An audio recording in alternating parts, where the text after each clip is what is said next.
시고 성령 충만하신 은혜가 있으시기를 주님의 이름으로 축원합니다. 2주 전에 다윗이 사울의 위협으로부터 도망하는 장면을 우리가 보았습니다.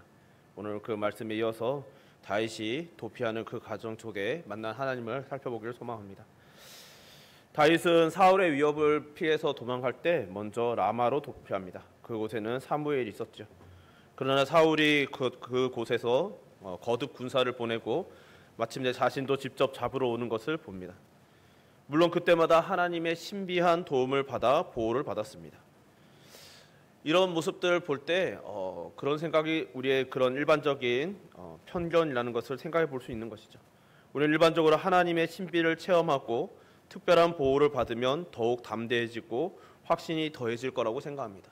그래서 신령한 은사를 사모하고 하나님 앞에서 그런 신비한 체험을 하기를 원하는 경향들이 있는 것이죠. 그래서 한국교회도 지난 역사 속에서 돌아보면 신비한 체험들을 많이 사모하였고 그래서 성령 충만하기를 구하였던 역사들을 우리는 본 바 있는 것이죠. 우리는 일반적으로 그렇게 하면 우리의 믿음이 더욱더 굳세어질 거라고 믿었기 때문입니다. 그렇지만은 오늘 다윗은 그렇지만은 않다는 사실을 우리에게 보여주고 있는 것이죠. 그 라마 라얏에서 하나님의 특별한 은혜를 경험하였습니다. 그때마다 그들 다윗을 잡으러 온 군사들마다 하나님의 성령을 체험하고 심지어 사울조차도 하나님의 성령을 체험함으로 그가 다윗을 잡지 못하고 다윗은 그곳에서 안전하게 보호를 받았죠. 그러니 하나님께서 나를 보호하고 계시다라는 사실에 더 확신하며 더욱더 평안을 얻었을 것 같지만 사실 그렇지 않았다는 것을 오늘 본문이 보여주고 있는 것이죠. 다윗은 하나님의 특별한 보호 속에서도 라마가 그곳 하나님께서 보호하고의 그 손길이 펼쳐지고 있던 그 라마가 안전하지 않다고 느꼈고 다른 곳으로 도피합니다. 이후 도피 과정에서 요나단을 만나 내뱉은 말을 보면 다윗의 두려움이 잘 드러나는 것이죠. 사무엘상 20장 1절을 보면 다윗이 라마 나얏에서 도망하여 요나단에게 이르되 내가 무엇을 하였으며 내 죄악이 무엇이며 내 아버지 앞에서 내 죄가 무엇이기에 그가 내 생명을 찾느냐. 이 구절을 보면 다윗의 말 속에 즉 다윗 자신이 가득한 것을 우리는 보고 있는 것이죠. 지금 다윗은 스스로에게 사로잡혀 하나님을 보지 못하는 상태가 되어버렸습니다. 살아야겠다는 생각에 사로잡혀 하나님께서 건지시고 지키시는 것을 바로 눈앞에서 보았음에도 불구하고 하나님의 보호를 믿을 수가 없었습니다. 그래서 그를 안심시키려는 요나단에게 나와 죽음의 사이는 한 걸음뿐이라고 맹세하듯 외치는 것이죠. 이 나와 죽음 사이는 한 걸음뿐이다 이 외침은 내가 죽기 직전이다, 내가 죽게 생겼다, 내가 죽을 거다라는 말인 것이죠. 참으로 불신 가득한 외침이 아닐 수 없습니다. 바로 직전 라마에서 분명한 하나님의 보호를 경험하였음에도 불구하고 그 보호를 볼 수도 없고 믿어지지도 않는 것이죠. 자신이 이대로는 죽어야 말겠다는, 죽을 수밖에 없다라는 그런 절박한 공포에 사로잡힌 외침입니다. 그래서 다윗은 라마를 떠나 방랑하게 됩니다. 이 방랑기가 정확히 얼마나 되었는지 우리는 알 수 없죠. 그러나 다윗이 30세에 헤브론에서 유다의 왕이 될 때까지 그는 짧지 않은 세월을 방랑하여야만 했습니다. 역사와 인생의 가정이란 것은 큰 의미가 없지만 어쩌면 다윗은 이때 사무엘 옆에 그 라마에 남아 있어야 했을지도 모릅니다. 다윗이 두려움에 사로잡혀 방랑하게 된 것은 다윗의 선택이었고 실수였을지도 모르는 것이죠. 그러나 성경은 이 또한 하나님의 섭리였음을 또한 우리에게 보여줍니다. 성경은 하나님의 사람들이 광야의 시간을 보내는 것을 참 많이 보여줍니다. 성경뿐 아니라 수많은 믿음의 고백록들을 살펴보면 얼마나 많은 광야들이 성도들의 삶에 있었는지 우리는 볼 수 있죠. 성경은 하나님의 사람들이 광야의 시간을 가지게 하는 것입니다. 사람의 눈으로 보면 이 광야란 때론 실패이고 좌절이고 정말 무의미한 시간입니다. 그리고 오늘 본문에 다윗은 하나님의 보호를 경험하면서도 스스로 절망의 땅, 정말 아무것도 할 수 없다는 절망감에 사로잡힌 광야로 들어갑니다. 하나님께서 다윗을 광야로 하나님께서 다윗을 광야로 이끄셨다는 것을 우리는 믿음의 눈으로 보아야 하는 것이죠. 다만 이것을 하나님께서 당신의 백성들에게 고통을 주시기 위해 광야로 이끄셨다고 받아들여서는 안 되는 것이죠. 다윗의 선택입니다. 그러나 그 선택조차도, 실수조차도 합력하여 선을 이루시는 하나님께서 두려움에 사로잡혀 하나님의 보호하심을 보고도 믿지 못하고 정신없이 도주하는 다윗의 그 선택조차도 어쩌면 그 실수조차도 하나님의 목적을 위해 유익하게 이끄시고 사용하시는 하나님의 섭리를 바라보아야 하는 것이죠. 그렇게 하나님의 섭리 아래 다윗과 수많은 믿음의 선진들이 광야에서 하나님의 양육을 받았습니다. 그렇다면 그 광야는 어떤 땅입니까? 일반적으로는 살 수 없는 땅인 것이죠. 정착해서 무엇인가 일구려고 해도 무엇인가 일구어낼 수 없는 땅입니다. 일반적인 삶을 이어갈 수도 없습니다. 그곳에서 먹고 살기 위해서는 외부로부터 끊임없이 도움이 이어져야 합니다. 무엇인가 업적을 쌓을 수도 없고 성과를 이룰 수도 없는 땅인 것이죠. 어떤 분은 광야를 그래서 그라운드 제로라는 표현을 사용합니다. 그라운드 제로란 거대한 폭발의 시작점, 진앙지를 의미하죠. 그러니까 모든 것이 초토화되는 거대한 폭발 혹은 거대한 충격으로 모든 것이 초토화된 시작점입니다.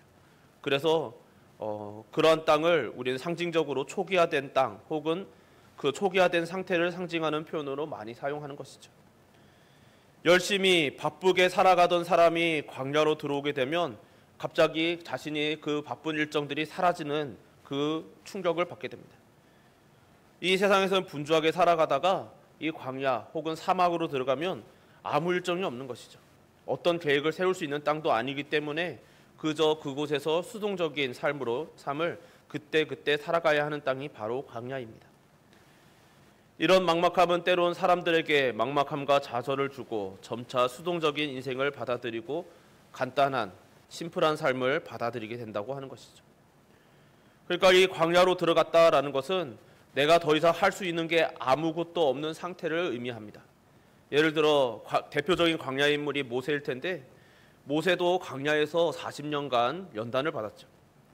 근데 우리는 모세가 40년 동안 연단을 받고 하나님의 양육 속에서 위대한 지도자로 양육되었다는 것을 알지만 그때 모세가 광야에 들어갔을 때는 어떤 원대한 뜻을 품고 들어갔던 것이 아닌 것이죠. 그는 동족에게 배신당하고 좌절하며 그저 목숨이나마 건지기 위해 도망간 땅이 광야였습니다. 그렇게 도망쳐 들어가도 반드시 살아 돌아올 수 있다는 보장도 없을 만큼 위험하고 척박한 땅이 광야인 것이죠. 그래서 그런 광야로의 도주는 마지막에 몰렸다는 의미였습니다. 우리는 그 모세가 그곳에서 40년간 하나님의 훈련을 받았음을 알지만 당사자인 모세는 전혀 몰랐고 광야로 들어갈 때 어떤 꿈도 없었고 희망도 없었습니다. 그의 인생은 그곳에서 초기화되었고 수동적인 삶으로 리셋되었던 것을 우리는 보는 것이죠. 이 세상의 관점에서 이 광야에서의 40년은 모세의 인생에서 시간 낭비였습니다. 그러나 하나님의 관점으로는 낭비가 아니었음을 우리는 성경을 통해서 보고 우리의 믿음으로도 고백하고 있는 것이죠.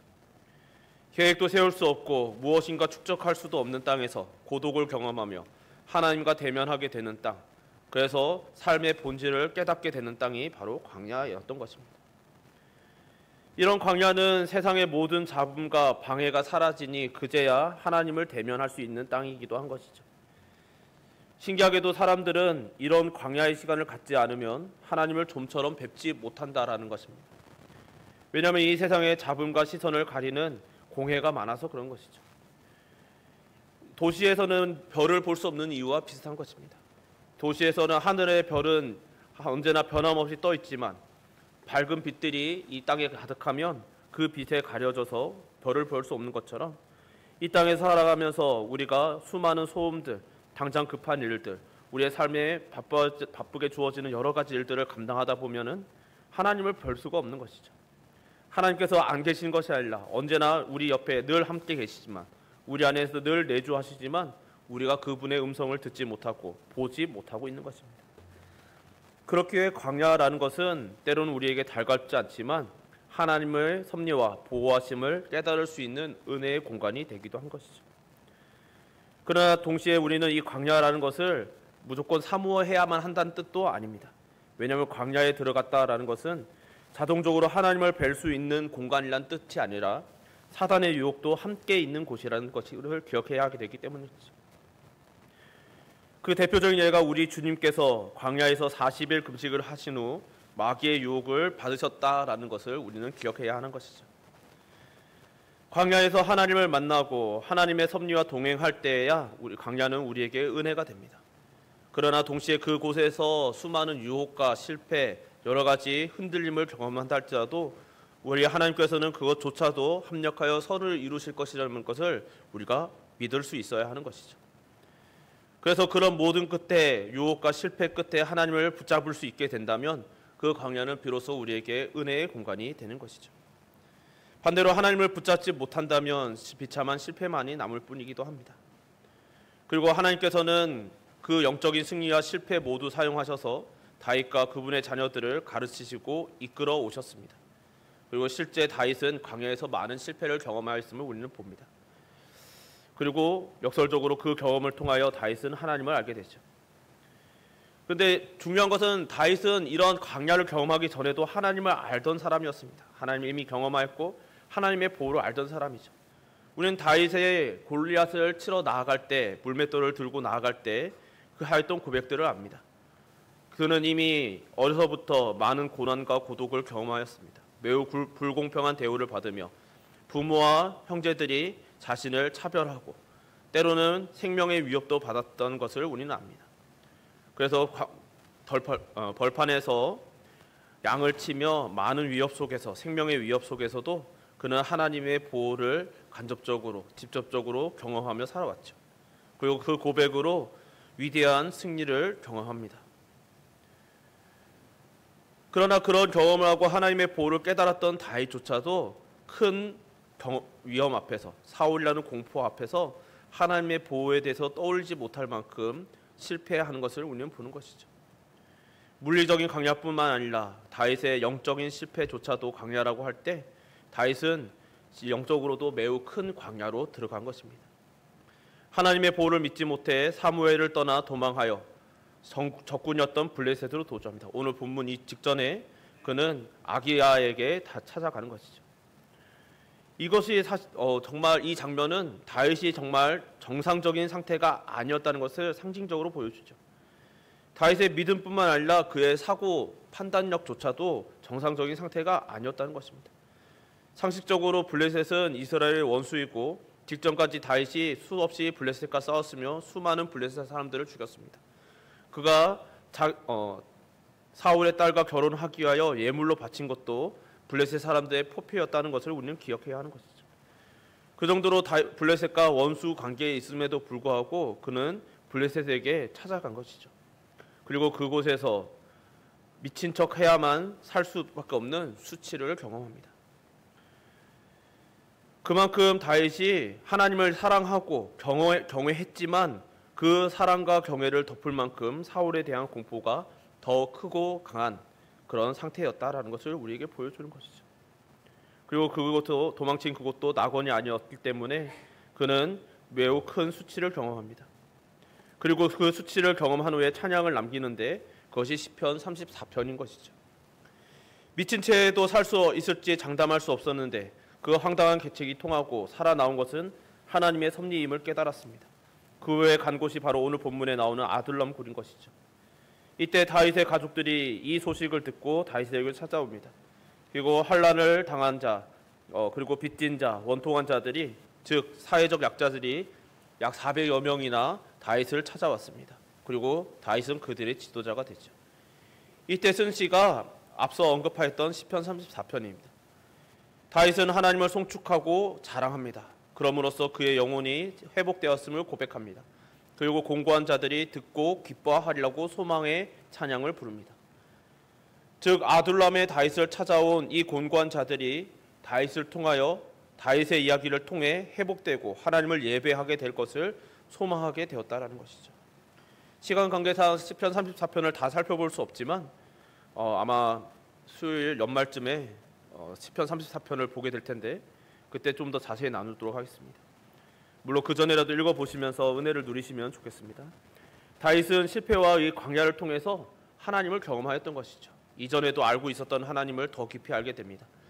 정말 때로는 자신 눈앞에 있는 충격적인 사건, 하나님에 대한 모든 신뢰조차도 다 뒤덮을 만큼 충격적인 사건과 공포 속에 하나님을 신뢰하는 마음조차 사그러진 것처럼 보였던 절망감도 있었지만, 그러나 그것조차도 하나님께서 합력하여 선을 이루심으로 하나님께서 나를 지키시고 인도하시고 선하신 분이심을 맛보아하는 정도가 아니라 확실히 믿고 신뢰하게 됩니다.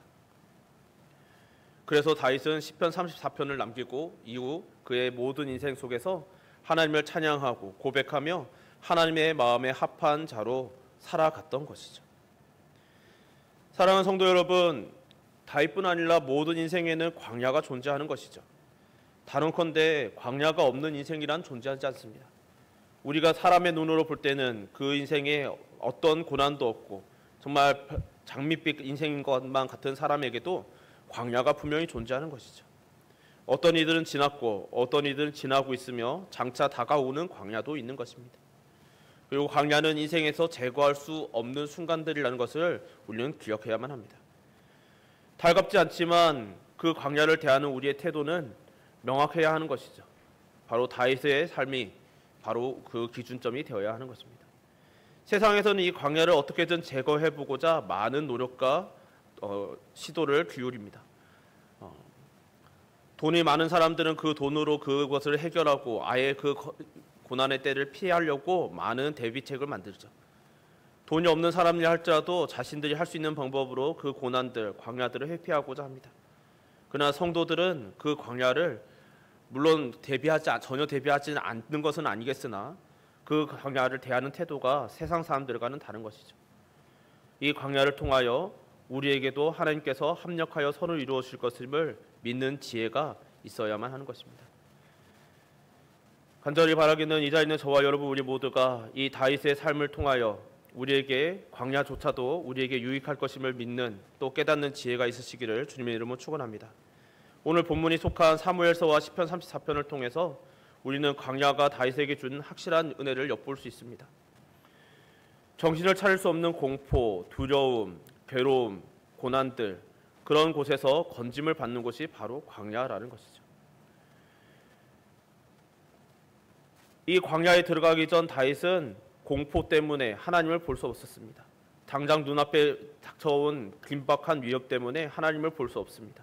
그러나 그는 광야에 들어갔을 때 비로소 하나님을 보게 되죠. 그리고 그동안 자신의 삶을 하나님께서 보호해 주셨고 위기의 순간이었지만 위협이 당장 눈앞에서 창이 던져지고 정말 칼이 다가왔지만 그러나 그런 중에도 하나님께서 보호하셨고 또 미친 척 하였고 그 연기가 통하지 않을 수도 있었지만 통하였던 것들, 그 모든 것이 바로 하나님의 보호하심이며 섭리였다는 것을 깨달았던 것이죠. 그래서 고난 중에도 함께 동행해 주셨던 하나님을 깨닫고 그 하나님의 보호하심을 깨닫고 확신한 것, 그래서 비로소 하나님께서만이 자신의 유일한 피난처이시며 산성이시며 방패이시라고 고백할 수 있게 된 곳이 바로 광야였던 것입니다. 이 광야에서의 이 경험으로 인하여 다윗은 일평생 어떤 환난과 고난에 처했어도 심지어 아들에게 반역을 당하여 쫓기는 그 순간에도 하나님을 의지합니다. 그리고 하나님께서 자신 뜻하신 대로 이끌어 가실 것임을 신뢰하는 것이죠. 그리고 그 신뢰 속에서 다윗은 그의 왕위가 지켜지며 그의 선함이, 그가 옳았음이 입증되는 삶을 살았음을 우리는 보고 있는 것입니다. 정신을 차릴 수 없는 공포와 두려움 그리고 어려움 속에서 건짐을 받는 곳, 하나님을 볼 수 있게 되는 곳, 그래서 하나님의 보호를 깨닫고 확신하게 된 곳, 찬양과 예배가 회복되며 갈망하게 되는 곳, 그곳이 바로 하나님의 백성에게 허락된 광야의 의미인 것입니다. 세상에서는 광야가 실패일 뿐이고 무의미한 낭비로 보이지만 심지어 교회 안에서도 그렇게 보는 시선과 말들이 있는 것을 알지만 그러나 우리는 기억해야만 합니다. 우리 하나님 아버지께서는 실패도 실수도 낭비도 없으신 선하신 하나님이시며 모든 것을 합력하여 선을 이루시는 분이심을 기억해야 합니다. 하나님의 선하심이 날이 갈수록 더욱 깊이 우리 삶에 깨달아지고 경험되어져야 하며 또한 그것을 누릴 수 있어야 하는 것이죠. 신앙의 연수가 깊어질수록 우리의 믿음이 깊어질수록 우리는 그래서 더욱더 평안해지는 것입니다. 간절히 바라기는 이 자리에 있는 저와 여러분 우리 모두가 이러하신 하나님의 섭리를 깨달아 알고 경험하고 그러한 하나님을 찬양하며 예배할 수 있는 온전히 예배 올려드리는 성도님들 되시기를 주님의 이름으로 축원합니다. 우리 이 시간 찬양 한 곡 부르고 함께 기도했으면 좋겠습니다. 우리 내 모습 이대로 사랑하시네라는 찬양인데요. 다윗이 광야에서 깨달은 것은 바로 이런 믿음입니다. 무엇인가 어떤 업적을 쌓기 위해서 노력해야 되고 어떤 일을 해결하기 위해서 노력해야 되는 것이 아니라 자신의 모습 그대로 하나님께 나아가고 나의 모든 연약함조차도 선하게 사용하시는, 합력하여 선을 이루시는, 실패와 실수조차도 사용하시는 하나님을 신뢰함으로 동의하자는 그런 믿음을 가지고 우리 가사를 생각하면서 찬양합시다.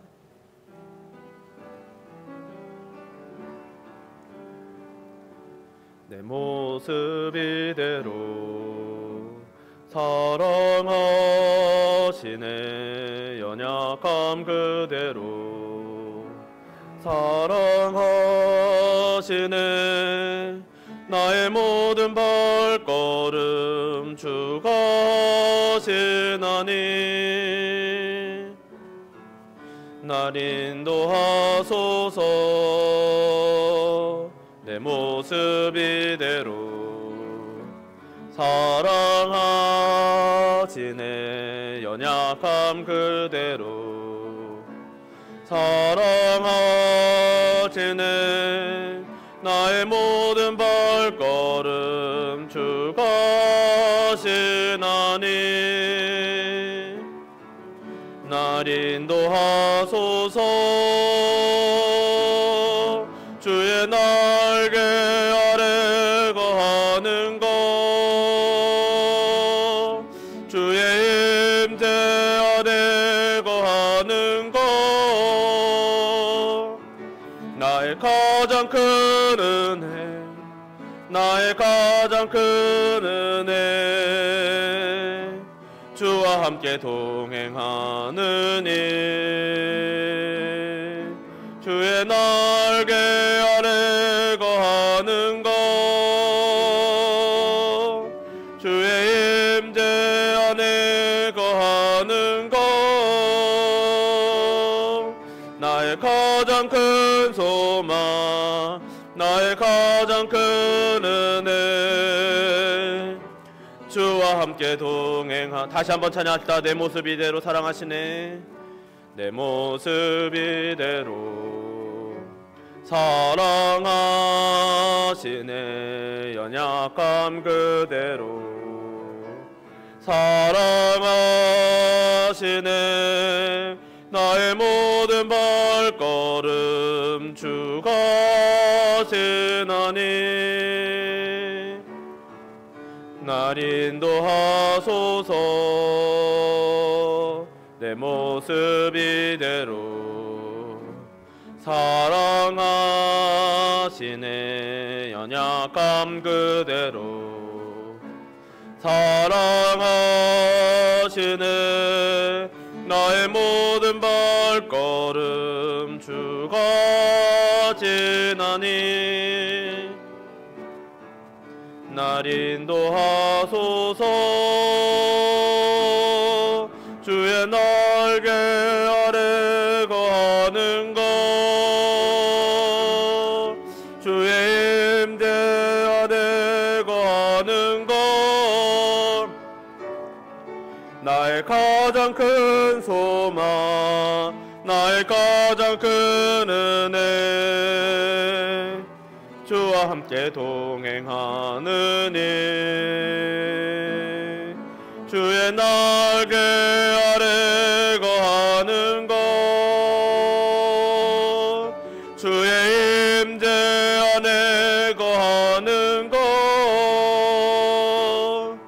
나의 가장 큰 소망, 나의 가장 큰 은혜, 주와 함께 동행하는 일.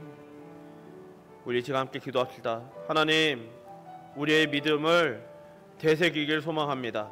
우리가 하나님을 더 신뢰할 수 있기를 소망합니다.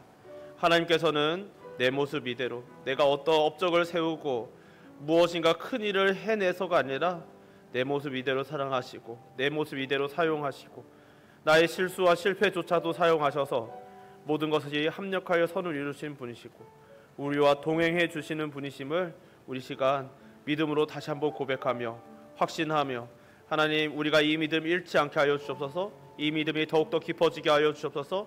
그여 이 세상에서 언제 어느 자리나 어떤 상황 속에서도 하나님을 신뢰하며 담대하게 나아가는 믿음의 사람들 되게 하여 달라고, 그런 교회 되게 하여 달라고 이 시간 주여 한번 부르고 기도합시다. 주여,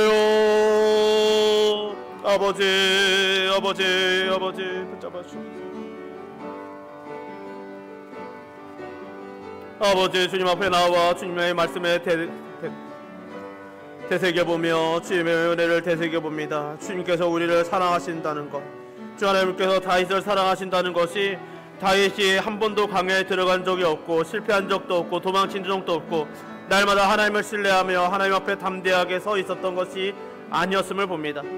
그는 골리앗 앞에서도 담대하였고 하나님을 신뢰하였지만 사울의 공포, 지어 그 두려움 앞에서 무너지고 쫓겼고 실패하였고 주 하나님 아버지, 연달아 여러가지 실수가 되는 선택들을 하는 것을 우리가 봅니다. 그러나 그런 실패 끝에 아둘람에 도착하였을 때 주여, 그는 수치와 좌절 속에서 하나님을 깨달았음을 우리는 봅니다. 주여 하나님 아버지, 인간으로서는 내가 이렇게까지 수치를 당해야 하는가, 내가 이렇게까지 몰락해야 하는가, 내가 이렇게까지 몰려야 하는가, 이 광야에서 이렇게 절망으로 중에 쓰러져야 하는가, 주 하나님 아버지, 그런 좌절에 빠져들 수 있었지만, 그러나 다윗은 그곳에서 하나님을 경험하고 비로소 하나님을 바라보며 내가 지금까지 살아온 것이, 여기까지 도달한 것이 하나님의 은혜였음을 깨닫게 됩니다. 또 하나님 아버지, 그 은혜 속에 자신을 찾아온 연약한 자들, 원통한 자들, 주 하나님 아버지, 그 사회에서 쫓기고 외면받고 주 하나님 아버지 어디 오갈 데 없던 자들이 찾아오는 것을 보며 그들과 함께 하나님을 찬양할 수 있기를 고대하게 됩니다. 하나님을 예배하기를 소망합니다. 주 하나님 아버지, 그리고 그 소망이 이루어져 다윗이 그들과 함께 예배하며 하나님 아버지를 찬양하며 하나님과 동행하는 왕이 되었음을, 그런 왕국이 세워졌음을 우리가 봅니다. 주 하나님 아버지, 우리의 삶 또한 그러할 것임을 우리들이 기억하게 하여 주옵소서. 주 하나님 아버지의 삶이 광야를 지났고 혹은 지나가고 있으며 또 광야가 다가온다 할지라도 주 하나님 아버지, 우리의 마음속에 이런 믿음이, 담대함이 자리 잡게 하소서.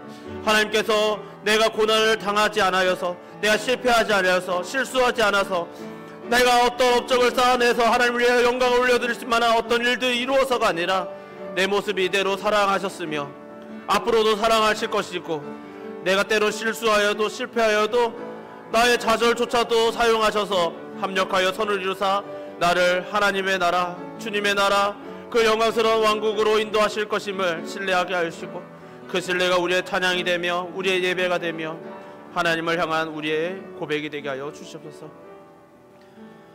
사임하신 하나님 아버지, 오늘도 이 자리에 나와서 우리가 주의 말씀을 되새기게 하심을 감사드립니다. 다윗의 삶, 특별히 다윗의 실패들을 보며 실수를 보며 우리들이 에게 허락하신 삶을 되돌아봅니다. 우리는 때로 하나님께 무엇인가 대단한 것을 해드리고 싶습니다. 하나님을 위하여 드리고 싶은 것이 너무나 많습니다. 그래서 무언가 해내고 싶은 욕망에 때로는 하나님을 보지 못하고 하나님의 음성을 듣지 못할 수도 있는 연약함을 되새겨 봅니다. 그러나 하나님께서는 우리의 모습 이대로 사랑하사 때로는 실패하고 좌절하고 내가 이렇게까지 실패해야 하는가라고, 수치를 당해야 하는가라고 원망할 만한 그런 순간에 하나님을 찾고 발견하고 되새김으로 하나님을 향한 예배와 찬양의 소망, 예배의 소망을 회복하는 것을 우리는 보았습니다. 그는 사람의 눈으로는 가장 바닥이었던 아둘람 굴에서 내가 가장 연약한 자들, 사회적으로 병들고 외면당하고 쫓기는 소외된 이들과 함께 하나님을 예배하리라 소망을 품고 하나님께 기도하였고, 하나님께서는 그 기도를 들으사 마침내 다윗과 함께 그들이 하나님을 예배하게 하여 주셨고, 그들과 함께 하나님의 나라를 세우게 하신 것을 우리가 봅니다. 하나님, 우리의 삶도 그러할 것임을 기억하고 하나님께서 우리에게 주신 모든 삶을 하나님과 함께 동행하며 신뢰하며 믿음으로 나아가는 자들 되게 하여 주시고, 하나님께서 우리에게 허락하신 소망, 참된 소망, 예배하고자 하는, 하나님을 예배드리고자 하는 그 소망을 지키며 나아가는 주의 몸된 교회와 성도들의 삶이 되게 하여 주시옵소서. 불러주신 모든 은혜에 감사드리오며 예수님 이름으로 기도드립니다. 아멘.